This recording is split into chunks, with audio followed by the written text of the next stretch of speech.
It's okay. Nice to meet you, doctor, by the way. I'll start again. Les saludo a todos los presentes en nombre de la Universidad Católica Nuestra Señora de la Asunción y el comité organizador del Congreso Internacional de Estudiantes de Medicina CIEM 2024. Aprovecho la ocasión para invitarles al evento por el cual estamos reunidos hoy aquí, el workshop Nuevo abordaje de la fiebre en pediatría, que se realizará el próximo 25 y 26 de julio del 2024, en donde contaremos con la presencia del profesor Marco Gattorno.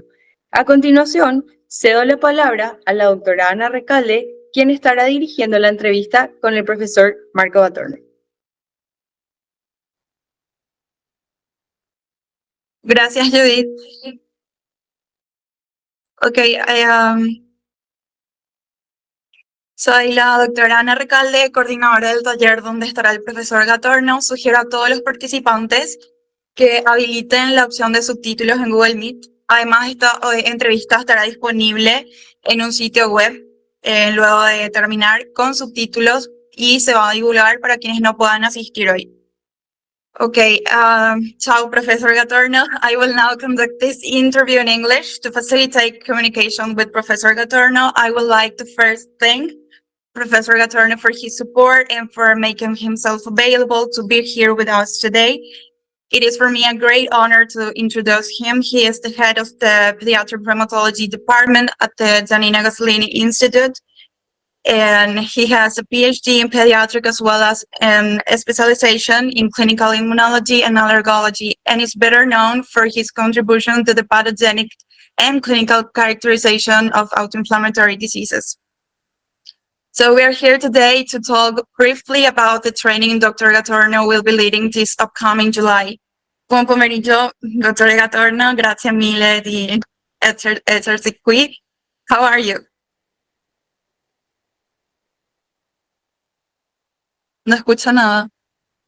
I think you are muted, doctor. Yeah. Now I think that you can hear me.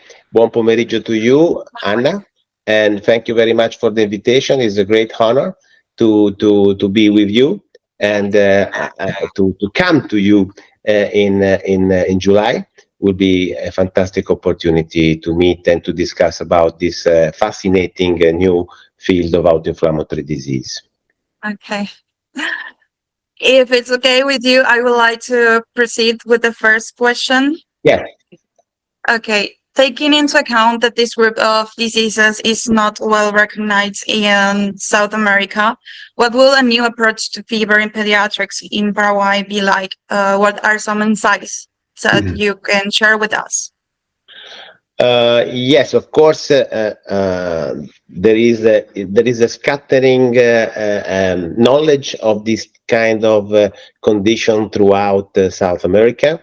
Maybe in some countries is a little bit more known, more known, and there is maybe more possibility in terms of genetic analysis for this condition. But I am pretty sure that for the vast majority of the South American population and also for the doctors that are living in South America, there is still the need to increase a little bit the knowledge of this condition, because as you know, is very important to think about a rare condition just to make the diagnosis. And that was very similar to what we have in Italy many years ago, 20 years ago, when we start the story of autoinflammatory disease more than 20 years ago. And at the beginning, we thought that we could find just very few cases because these are very rare diseases. But then when we start searching them in Italy, we were really surprised on the amount of patients that indeed we were able to find. So I think that is very, very important to start since the beginning, when you are residents, medical students, young doctors, start thinking on this new group of conditions that start usually, but not always, in the pediatric age with inflammation, rheumatological findings that can mimic a multifactorial rheumatic condition for the clinical manifestation, but that can underline a genetic disease. That is very important because, as we will discuss when we will meet all together in Paraguay, and I invite everybody to come to this event, we will discuss how important is to recognize this condition, because usually when you have the possibility to recognize and make the proper diagnosis, you have also a therapeutic target that sometimes is able to switch off the disease. Okay. Thank you very much. The second question, what are the definitions you use for autoinflammatory disease, or the definitions?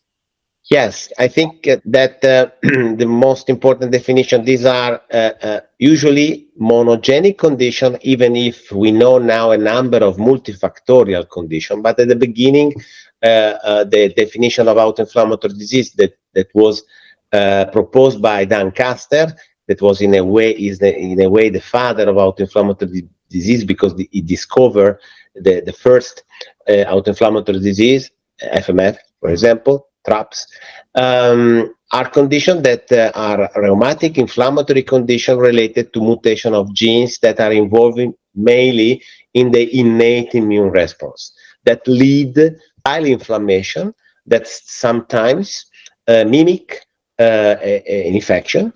They do not have autoantibodies or antigen-specific T cells, so the adaptive immunity is less involved, and that's why it should be distinguished in a way from the classical autoimmune condition. There is not gender disproportion, there is no H class 2 HLA association. Indeed, in this condition, innate immunity is the most important pathway that is involved in the pathogenesis, and the inflammation is really huge, related to this dysregulation of the mechanism of inflammation, of regulation, of activation of the inflammation. Okay. Thank you very much for. We can go on to the next questions. What are the definitions you use for fever, fever of unknown origin, and prolonged fever? Oh, yeah, that's difficult to high fever is above 38 degree. Fever on origin, as you know, Unknown there are of unknown origin. You know, there are a number of definition according to the level of fever, and also to the duration of this fever, 2-3 weeks after an intensive workup to trying to define the origin of the fever. And also prolonged fever is a fever that lasts for several weeks. I think that the most important thing is to understand that fever is sometimes, many times, one of the most prevalent features of many conditions, and the differential diagnosis in pediatrics, but also in the adults, is really huge, but is one of the most prevalent features of these rheumatic and autoinflammatory diseases. And usually, the typical features of many of these conditions is a recurrent fever. So patients that have episode of fever in which they have a variable duration, and then they stop.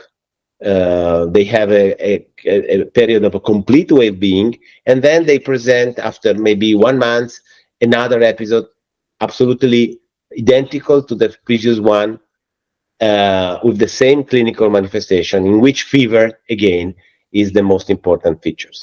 So they start to have very regularly, or sometimes not so regularly, but however in a recurrent way, fever episode.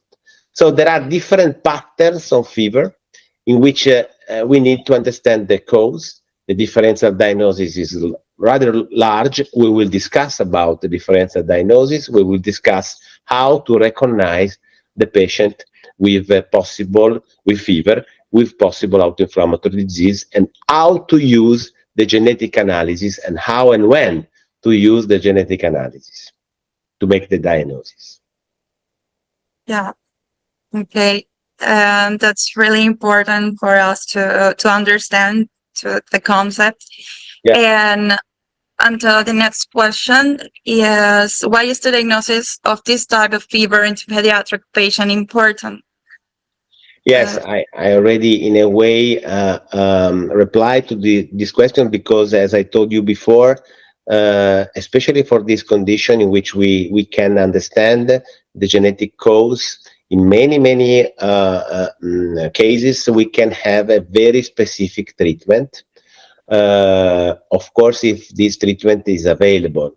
I know you know very well, or maybe we will discuss how in many of these conditions the role of an IL-1 is so relevant, because many of the dysregulated genes are regulating, in a way, the activation and secretion of this potent pro-inflammatory cytokine, and how the possibility to block IL-1 for these conditions is so important. I know that in South America and in Paraguay, I'm afraid that there is quite some difficulties in having a anti-IL-1 treatment and for the patient. But however, in any case, it's very important, because making the diagnosis usually give us also the possibility to treat this patient in a very specific way, and as I told you before,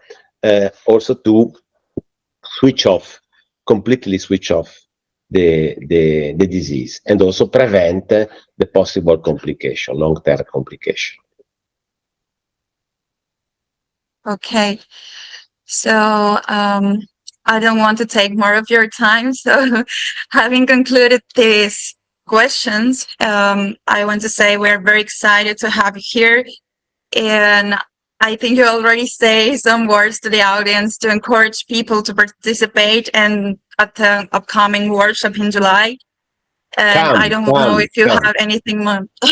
Yes, Cam, I think that it's a really it's a really new field of medicine, I have to say, and I think even if you are not going to apply for a career in rheumatology or inflammation, I think that is very relevant to learn about this condition, because they are ultra interesting and teach us a lot. Also for many other more frequent condition in which inflammation is a relevant part of the disease. So I think that I hope that who is going to come will enjoy, and I'm pretty sure that we'll have fun together talking about this condition, and not only fun, but also some interest hints from our discussion. I know the program is very nice, not only because for sure not because I'm coming there, but also because there are a lot of doctors that are making fantastic talks. So thank you, Anna, for the kind invitation, all the organization, and please come, because I think it will be really interesting. Okay. And thank you very much for your valuable remarks and contributions so far, and also all attendees for their participations. And on behalf of the conference organizations, we anticipate your presence in July. Like Marco Gattorno said, Professor Gattorno, we're going to have fun and doing science and learn a lot. So, vi ringrazio del suo tempo e ci vediamo presto. Prego, ciao, grazie, a presto. Ciao, grazie mille. Ciao. Bye bye, ciao.